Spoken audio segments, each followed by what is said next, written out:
Peter Pan by J. M. Barrie. Chapter 5. The Island Come True.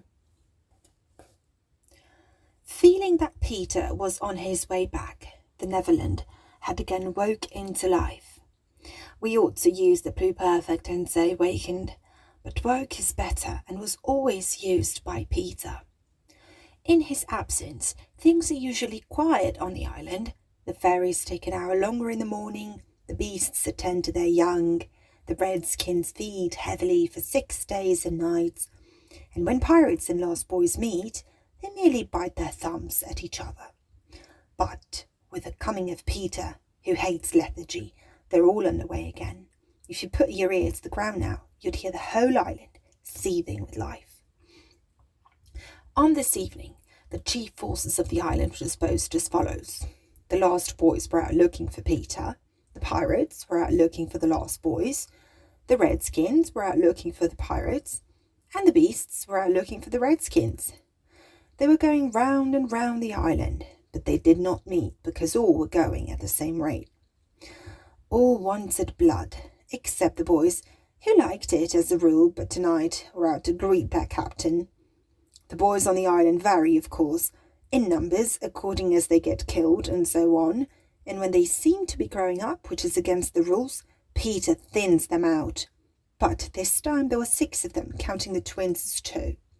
Let us pretend to lie here among the sugar cane and watch them as they steal by in single file, each with his hand on his dagger. They are forbidden by Peter to look in the least like him, and they wear the skins of bears slain by themselves, in which they are so round and furry that when they fall, they roll. They have therefore become very sure-footed. The first to pass is Tootles, not the least brave, but the most unfortunate of all that gallant band. He had been in fewer adventures than any of them, because the big things constantly happened just when he had stepped round the corner. All would be quiet. He would take the opportunity of going off to gather a few sticks for firewood, and then, when he returned, the others would be sweeping up the blood. This ill luck had given a gentle melancholy to his countenance, but instead of souring his nature, had sweetened it, so that he was quite the humblest of the boys. Poor kind Tootles, there is danger in the air for you tonight. Take care, lest an adventure is now offered you, which, if accepted, will plunge you in deepest woe. Tootles, the fairy Tink, who's bent on mischief this night, is looking for a tool, and she thinks you the most easily tricked of the boys. Where'd Tinker Bell? Oh, would that he could hear us, but we're not really on the island, and he passes by biting his knuckles. Next comes Nibs, the gay and debonair, followed by Slightly, who cuts whistles out of the trees and dances ecstatically to his own tunes. Slightly is the most conceited of the boys. He thinks he remembers the days before he was lost, with their manners and customs, and this has given his nose an offensive tilt. Curly is 4th. He's a pickle, and so often has he had to deliver up his person when Peter said sternly, "Stand forth, the one who did this thing," that now at the command he stands forth automatically, whether he has done it or not. Last come the twins, who cannot be described, because we should be sure to be describing the wrong one. Peter never quite knew what twins were, and his band were not allowed to know anything he did not know. So these 2 were always vague about themselves and did their best to give satisfaction by keeping close together in an apologetic sort of way. The boys vanish in the gloom, and after a pause, but not a long pause, for things go briskly on the island, come the pirates on their track. We hear them before they are seen, and it is always the same dreadful song. "Avast belay, yo-ho, heave to, a-pirating we go, and if we're parted by a shot, we're sure to meet below." A more villainous-looking lot never hung in a row on execution dock.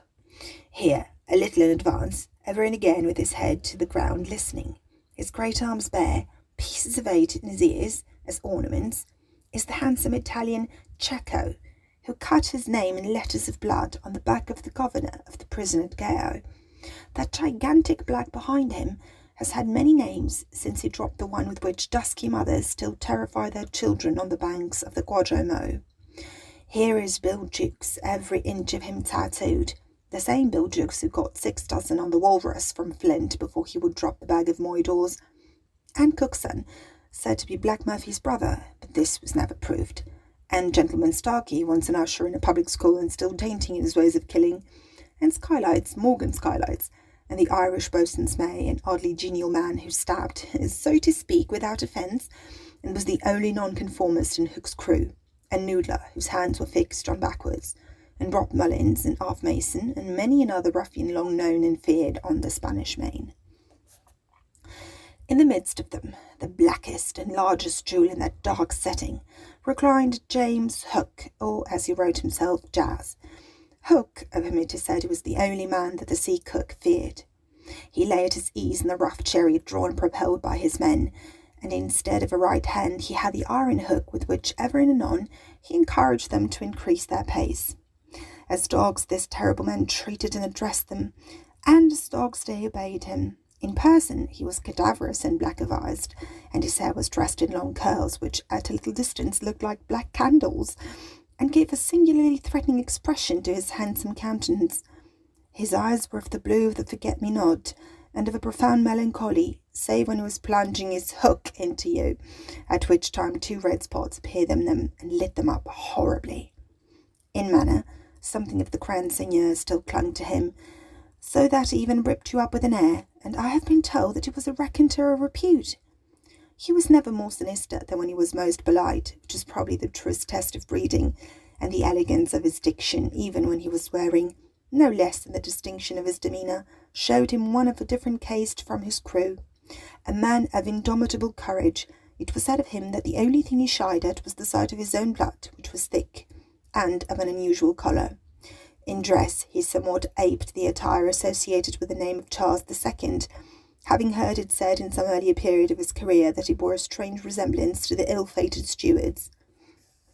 And in his mouth he had a holder of his own contrivance, which enabled him to smoke 2 cigars at once, but undoubtedly the grimmest part of him was his iron claw. Let us now kill a pirate to show Hook's method. Skylights will do. As they passed, Skylights lurches clumsily against him, ruffling his lace collar. The hook shoots forth.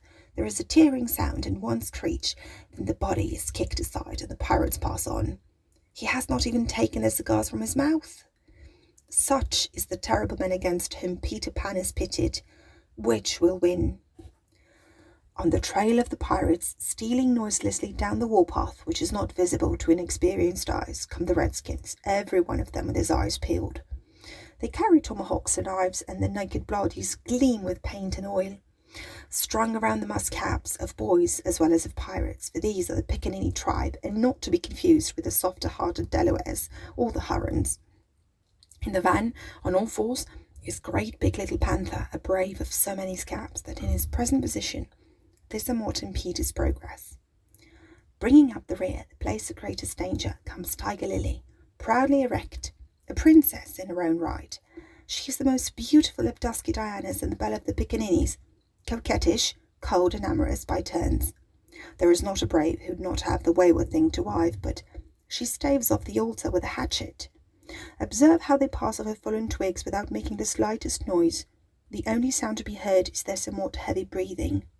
The fact is that they are all a little fat just now after the heavy gorging, but in time they will work this off. For the moment, however, it constitutes their chief danger. The redskins disappear as they have come like shadows, and soon their place is taken by the beasts. A great and motley procession, lions, tigers, bears, and innumerable smaller savage things that flee from them. For every kind of beast, and more particularly all the man-eaters, live cheek by jowl on the favoured island. Their tongues are hanging out, they're hungry tonight. When they have passed, comes the last figure of all, a gigantic crocodile. We shall see for whom she is looking presently. The crocodile passes, but soon the boys appear again, for the procession must continue indefinitely until one of the parties stops or changes its pace, then quickly they will be on top of each other. All are keeping a sharp lookout in front, but none suspects that the danger may be creeping up from behind. This shows how real the island was. The first to fall out of the moving circle was the boys. They flung themselves down on the sword close to their underground home. "I do wish Peter would come back," every one of them said nervously. though in height and still more in breadth they were all larger than their captain. "I am the only one who's not afraid of the pirates," Slightly said, in the tone that prevented his being a general favourite, but perhaps some distant sound disturbed him, for he added hastily, "But I wish you would come back and tell us whether he has heard anything more about Cinderella." They talked of Cinderella, and Tootles was confident that his mother must have been very like her. It was only in Peter's absence that they could speak of mothers, the subject being forbidden by him as silly. "All I remember about my mother," Nibs told them, "is that she often said to Father, 'Oh, how I wish I had a checkbook of my own. I don't know what a checkbook is, but I should just love to give my mother one.'"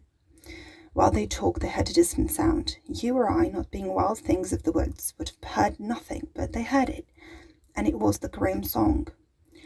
Yo ho, the pirate life, the flag of skull and bones, a merry hour of hemp and rope and hay for Davy Jones.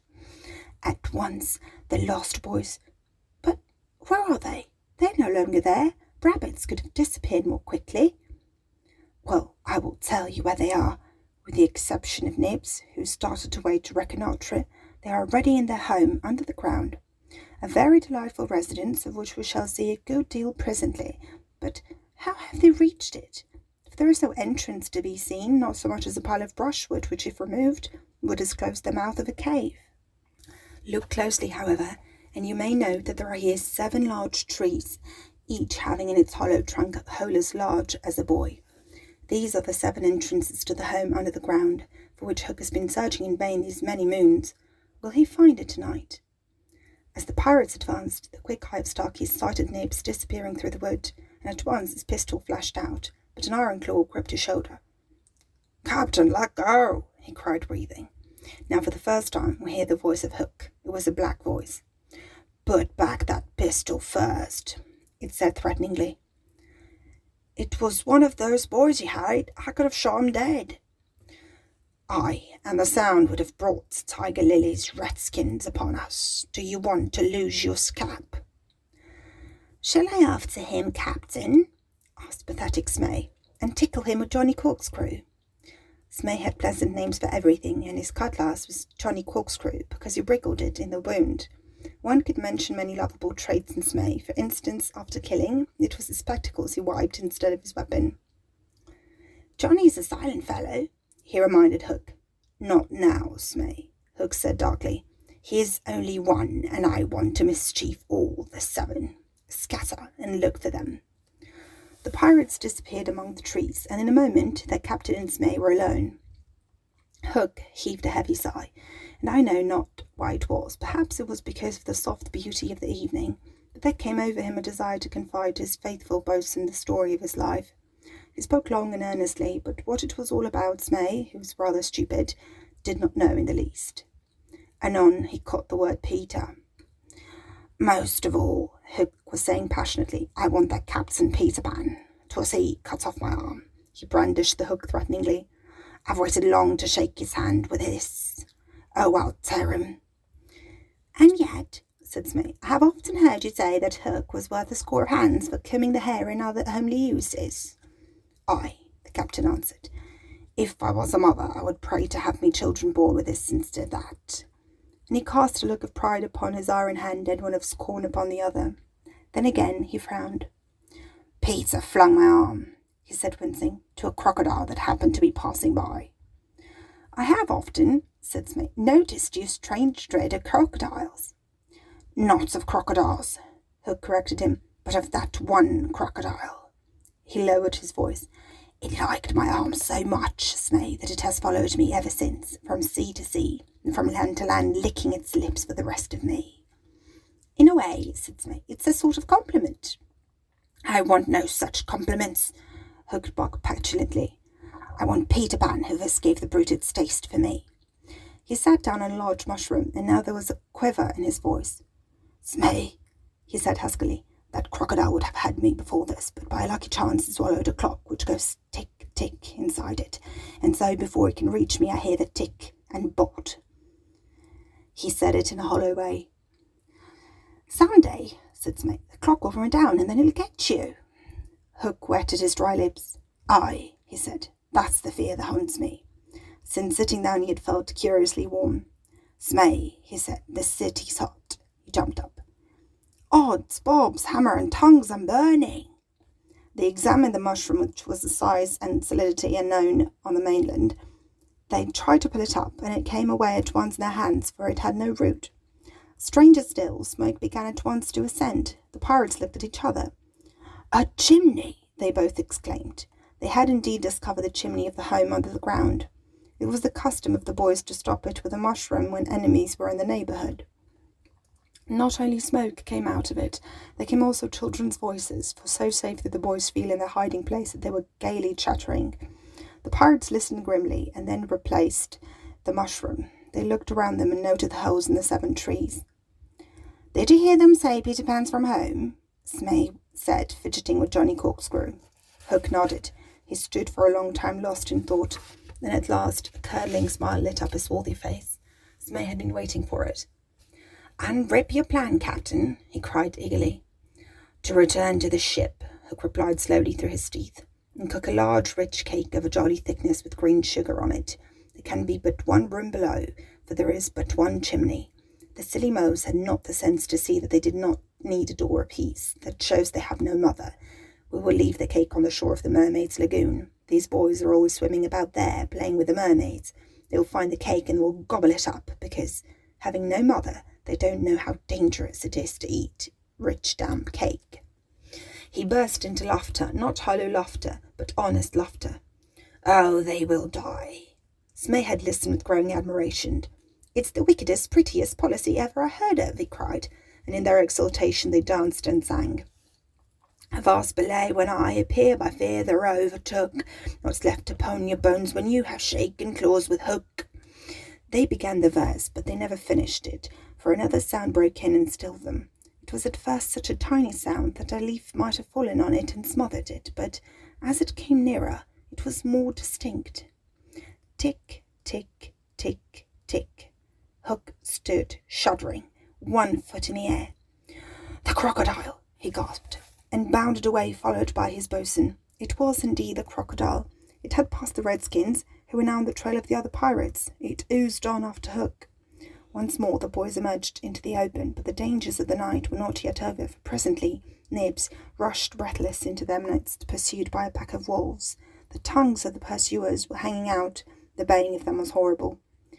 Save me, cried Nibs, falling on the ground. "But what can we do? What can we do?" It was a high compliment to Peter that at that dire moment their thoughts turned to him. "What would Peter do?" they cried simultaneously. Almost in the same breath they added, "Peter would look at them through his legs." And then, "Let us do what Peter would do." It is quite the most successful way of defying wolves, and as one boy they bent and looked through their legs. The next moment is the long one, but victory came quickly, for as the boys advanced upon them in this terrible attitude, the wolves dropped their tails and fled. Now Nibs rose from the ground, and the others thought that his staring eyes still saw the wolves, but it was not wolves he saw.